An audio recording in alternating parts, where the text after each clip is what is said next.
Nah, pembahasan tentang bab 3 yang selanjutnya yaitu instrumen online dan offline untuk penelitian deskriptif dan korelasi. Jadi, cara membuat instrumen itu langkah yang ditempuh dalam menyusun instrumen diawali dari mendeskripsikan variabel penelitian, yaitu penyusunan RPP bagi siswa hiperaktif, pelaksanaan pembelajaran bagi siswa hiperaktif, serta evaluasi pembelajaran pada siswa hiperaktif. Jadi, ada penyusunan RPP, pelaksanaan pembelajaran, dan evaluasi. Dan untuk online itu, cara untuk membuat instrumennya adalah dengan metode survei.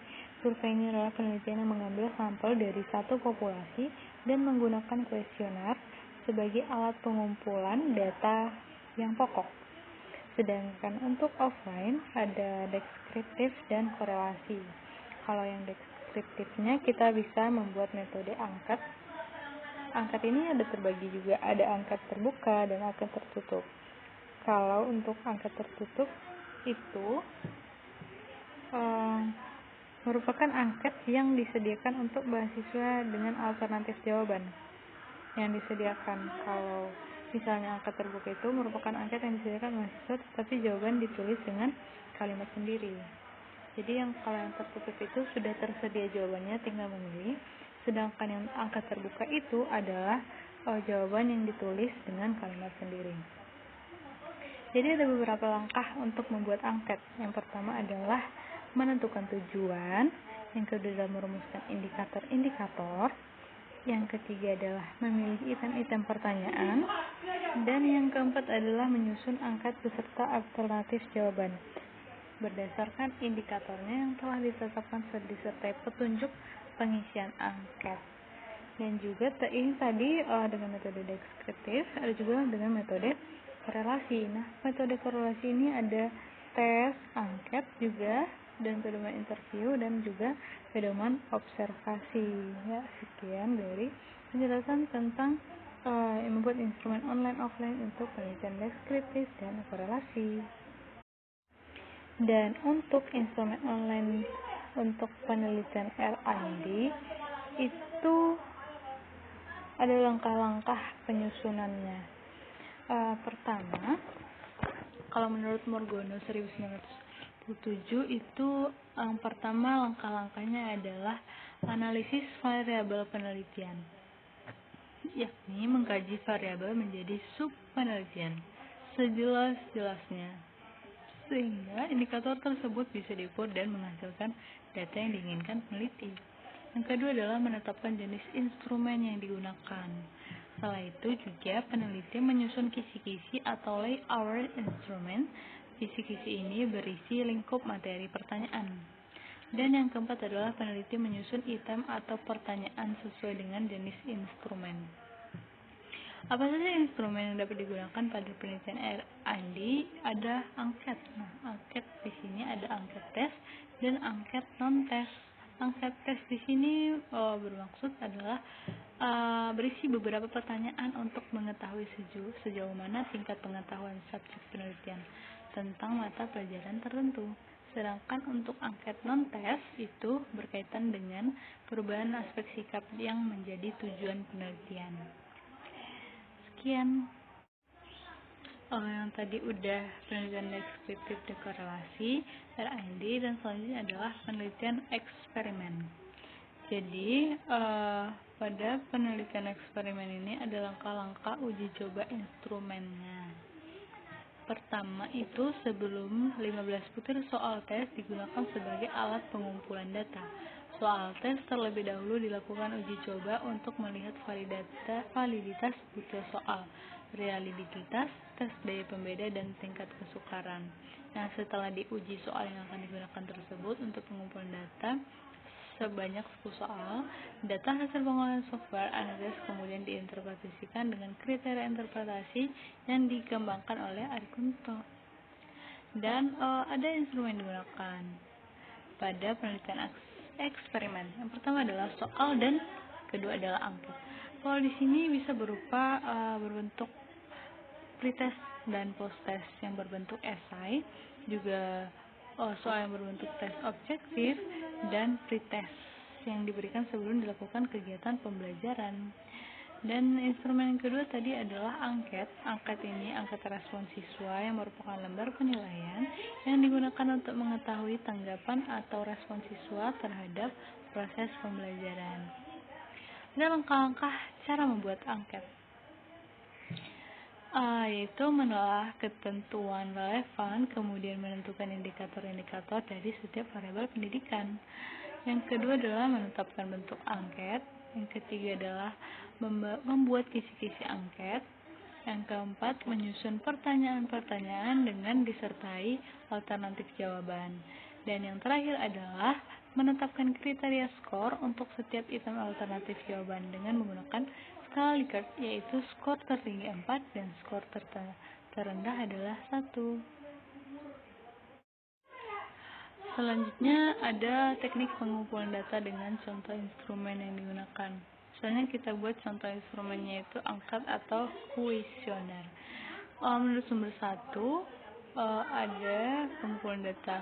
Pertama adalah penggandaan instrumen, mempersiapkan surat izin melaksanakan penelitian, penyebaran kuesioner, dan juga untuk sumber 2, pretest diberikan kepada siswa sebelum siswa diberi perlakuan untuk memperoleh informasi pengetahuan awal siswa sebelum dilaksanakannya pembelajaran. Dan yang kedua adalah posttest dilakukannya pada akhir pertemuan untuk mengetahui kemampuan penguasaan konsep siswa pada pembelajaran. Jadi pretest itu sebelum, sedangkan posttest itu sesudah pembelajaran. Ada instrumen tesnya. Proses pemberian tes dilakukan sebelum proses belajar mengajar atau tes awal dan setelah proses belajar mengajar atau tes akhir. Itu seperti pretest dan posttest. Nah, juga ada wawancara. Nah, teknik wawancara dilaksanakan pada saat penelitian pendahuluan.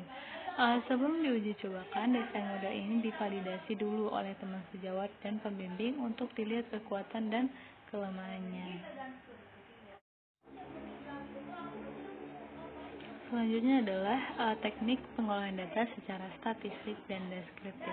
Kalau secara statistik itu maksudnya statistik yang digunakan untuk menganalisis data dengan cara mendeskripsikan atau menggambarkan data yang terkumpul sebagaimana adanya tanpa bermaksud membuat kesimpulan yang berlaku untuk umum.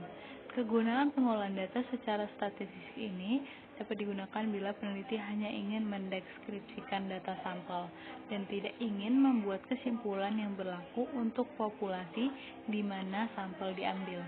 Juga berguna untuk dapat digunakan bila peneliti hanya ingin mendeskripsikan data sampel dan tidak ingin membuat kesimpulan yang berlaku untuk populasi di mana sampel diambil. Sama seperti yang tadi ya. Selanjutnya adalah proses pengolahan data. Itu ada verifikasi, pengorganisasian data, pencarian kembali, transformasi, penggabungan, pengurutan, perhitungan atau kalkulasi, ekstraksi data untuk membentuk informasi dan juga pembentukan pengetahuan. Jadi itulah dari pengolahan data secara statistik. Sedangkan pengolahan data secara deskriptif itu lebih panjang. Kita lihat dulu pengertiannya. Pengertiannya ini merupakan prosedur statistik untuk menguji generalisasi hasil penelitian yang didasarkan oleh satu variabel. Dalam pengolahan data itu ada pembagiannya. Yang pertama, dalam pengolahan data secara manual, itu kita bisa membuat tabulasi, menghitung dan menafsirkan data. Sedangkan menggunakan aplikasi SPSS. Aplikasi SPSS ini bisa kita gunakan pada komputer atau laptop atau juga notebook. Jadi aplikasi menggunakan SPSS ini ada seleksi data, tabulasi data, juga menghitung alternatif jawaban dan pengujian hipotesis. Jadi pada SPSS ini sangat lengkap sesuai dengan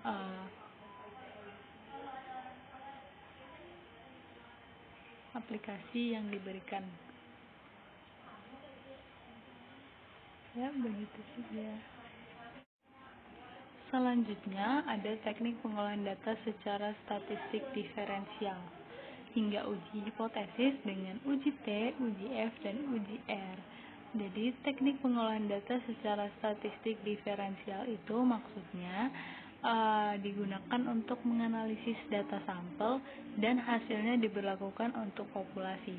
Statistik ini akan cocok digunakan bila sampel diambil dari populasi yang jelas dan teknik pengambilan sampel dari populasi itu dilakukan secara random. Jadi itu ada kegunaannya, yaitu untuk menganalisis data sampel dan akhirnya diberlakukan untuk populasi. Sedangkan untuk uji T ini maksudnya adalah menguji sebagaimana pengaruh masing-masing variabel bebasnya. Variabel bebas secara sendiri-sendiri tanpa variabel terikat. Jadi cara melakukan uji T ini dapat dilakukan dengan membandingkan T hitung dengan T table atau dengan melihat kolom signifikansi pada masing-masing T hitung. Sedangkan kalau untuk uji F itu uji yang melihat bagaimanakah pengaruh semua variabel bebas secara bersama-sama terhadap variabel terikat. Jadi kita ulangi, untuk uji T tadi itu menguji sebagaimana pengaruh masing-masing variabel bebas secara sendiri-sendiri. Sedangkan untuk uji F itu secara bersama-sama terhadap variabel terikat. Kita lihat pada uji R. Uji R ini bertujuan untuk menentukan proporsi atau persentase total variansi dalam variabel terikat yang diterangkan oleh variabel bebas. Jadi variabel terikat dan bebas di sini sangat berkaitan, saling berhubungan. Cara melakukan uji F ini sangat mudah. Uji F ini dapat dilakukan dengan membandingkan F hitung dengan F tabel. Setelah itu, gunakan uji regresi dengan metode enter atau full model dan model signifikan selama kolom signifikansi itu lebih kecil dari alfa. Dan sebaliknya, jika F hitung lebih kecil dari F tabel, maka model tidak signifikan. Sedangkan untuk uji R ini, hasil perhitungan AJUS R2 dapat dilihat pada output modul summary.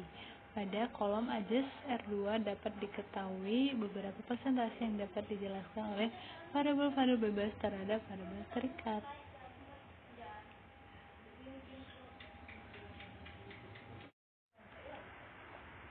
Selanjutnya, prosedur penelitian atau langkah kegiatan penelitian. Jadi ada langkah-langkah kegiatan penelitian. Yang pertama adalah memilih masalah. Jadi sebelum melakukan penelitian kita harus memilih masalah. Selanjutnya setelah memilih masalah kita merumuskan masalahnya. Setelah dirumuskan, tentu merumuskan anggapan dasar hipotesis. Hipotesis ini seperti yang kita ketahui sebelumnya adalah jawaban sementara. Selanjutnya memilih pendekatan. Ada beberapa pendekatan, jadi kita harus memilih bagian mana yang akan kita buat pendekatannya. Setelah itu menentukan variabel dan sumber data, menentukan dan menyusun instrumen, mengumpulkan data, menganalisis data. Setelah semuanya, lalulah kita tarik kesimpulan. Apa kesimpulan dari penelitian tersebut? Setelah itu langsunglah kita tulis laporannya. Jadi begitulah langkah-langkah kegiatan penelitian. Dalam penelitian kita juga harus menyusun jadwal-jadwal penelitian. Jadwal kegiatan penelitian ini adalah serangkaian daftar tabel yang menunjukkan tahapan secara lengkap dari persiapannya kapan, pelaksanaannya kapan, penyusunan laporan, dan memberikan keterangan waktu di dalamnya. Sehingga hal ini bagian daripada rancangan penelitian yang bersifat sistematis. Jadi jadwal penelitian sebaiknya ditulis secara rinci. Seperti yang tadi, mulai dari persiapan sampai terakhir penelitian harus dibuat jadwalnya. Juga bagian penting dari kontrol jadwal adalah untuk memutuskan apakah sebuah penyimpangan jadwal memerlukan tindakan koreksi. Jadi jadwal ini, menyusun jadwal penelitian itu meliputi jadwal kegiatan penelitian yang meliputi kegiatan persiapan, pelaksanaan, dan penyusunan laporan penelitian dalam bentuk bar chart atau dengan diagram